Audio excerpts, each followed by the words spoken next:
welcome to Big Dash Knows. Big Dash knows what? New York Giants football. Let's go. In today's video, I'll be recapping day 2 of minicamp. After a strong day from the defense yesterday, the offense had a bounce back day today. A couple touchdowns being thrown. Not saying that the defense had a bad day, but the offense did look better from yesterday. But also, Daboll was at the podium again today. So I just want to get into some of the quotes while he was on the podium. And he was asked a question about who's going to be the team captains, or has a leader surfaced yet in this group. And what he was saying to answer that was he's going to let the players determine the leaders, which makes absolute sense. You don't want to force leaders onto guys, man. These are grown men. You know what I mean? They'll gravitate to whoever those leaders are. And you have some natural born leaders in that building and on that team. So let that play out. That's a great answer from Daboll. He also was asked about the injuries and all the guys in red jerseys, and he had another great answer. You know, why push it now? You know, there's no games. Let these guys heal up. He wants everybody healthy, or as healthy as possible going into training camp and going into the season, obviously. So just another great answer of why so many guys are in red jerseys. A lot of it is precautionary. That was one of the questions I had, you know, in yesterday's video, is why are all these guys in these red jerseys? So getting into practice, like I said before, there was a bounce back day for the offense. They had some clips up on Twitter. Some of the beat writers had some clips up.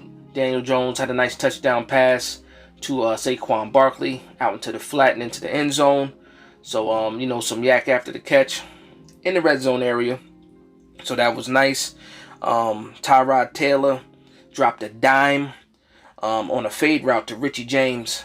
So again, man, we keep hearing about how good Tyrod Taylor is doing. It just makes me happy that we got this guy as a backup. We were able to get him for a good price. He's locked up for 2 years. So, you know, we got a guy that's going to be a staple as a backup QB, where the younger guys can learn off of him. Also in practice, like I said, we had the defense did get their plays off. So don't get me wrong about the bounce back day for the offense. But yeah, the defense was able to get some plays. We had Leonard Williams back down the ball towards the end of practice. Aziz is still looking really good on the edges. Guys are still getting to the quarterback. It's just that the quarterback was able to get the ball out a little bit quicker today, and they were able to make some plays. Wide receivers dealing with a lot of young guys now. Out of the depth chart, you figure you're only dealing with Wandell, and then you got guys like Sills, Board. Collins was able to get a couple catches today, a couple nice catches. So just good to hear that these guys bounced back today after Wink put it on them yesterday. But outside of that, I just want to talk about the depth chart a little bit. A reporter asked Daboll about Ricky Seals-Jones and how Ricky Seals-Jones is running with the third team, and I'm like, I kind of expected that. You know what I mean? Ricky Seals-Jones, the type of tight end he is for sub packages. The kind of offense that, you know, Daboll and Kafka want to run, you need more of a traditional tight end that can still catch, but you also need a guy that can get in there and block for this scheme. So Daniel Bellinger was with the ones. Also, Austin Allen was getting some reps with the ones. So yeah, man, it's playing out the way that I thought it would play out. If you saw my other video, I had the tight ends being tight end 1 Bellinger, tight end 2 is a split between Ricky Seals-Jones and Jordan Aiken. I had picked Seals-Jones in that video, but my third tight end was the undrafted free agent Austin Allen, which goes to show you that this guy is able to be a target and actually taking advantage of the reps that he's getting. So you love to hear that. Other reports is because of the injury to Darnay Holmes, Cordell Flott was running with the ones in the slot as a slot corner. And like I said again, take advantage of all the reps you can get. Cordell Flott is a talented guy. He is an aggressive corner. If you watched any of his highlights or any game tape of Flott, he is a little bit handsy, and to be such a slim dude, he will come up and be aggressive in the tackling game. So I want the guy to put on at least 10 to 15 pounds. Obviously not before this season starts, but throughout his career, hopefully in the next 2 years, he can put on some weight and possibly move to one of them outside corners, because he does have good speed, good body control, and good ball skills. So he's a guy that I see can grow. All right, so we got the practice tomorrow, and then we have the break after that.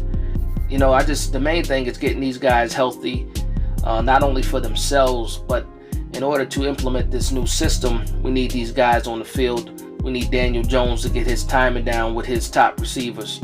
And without Kadarius Toney out there, you know, they're not getting that time, and that chemistry is not getting set. And you want them to start off fast this year, especially going against the Tennessee Titans in week 1. We need this offense clicking. I expect the defense to be way ahead of the offense. But when it comes down to week 1 against that Tennessee defense, the only way we got a chance is if these guys are gelling and they got this offensive down, and more so for Daniel Jones to have his timing down, you know, with his receivers, because the windows won't be big. Again, so after tomorrow's practice, the next thing is going to be training camp. And the rookies, look like the rookies are going to be reporting on July 19th. And then the vets will be reporting sometime after that on the 26th. You know, that's normal stuff, things like that. But yeah, that's my wrap up for today. Day 2 of minicamp. Again, please like, comment, and subscribe. Put your comments down below. Anything that you guys want to hear. Anything that you guys want me to talk about. Any video ideas, go ahead and put that in the comments below. I like reading through the comments. I reply to you guys, you know that. And like I said, any ideas, let me know. I plan on doing some videos over the break, some more of the series Who Makes the 53. Probably do 2 or 3 more of those before training camp actually starts. Let me know what positions you guys want me to do. I did the receivers, I did the tight ends. I'll let you guys pick the next 2 positions that I go over. But again, from one Giants fan to another, this is Big Dash Knows, Big Blue Nation. Let's go.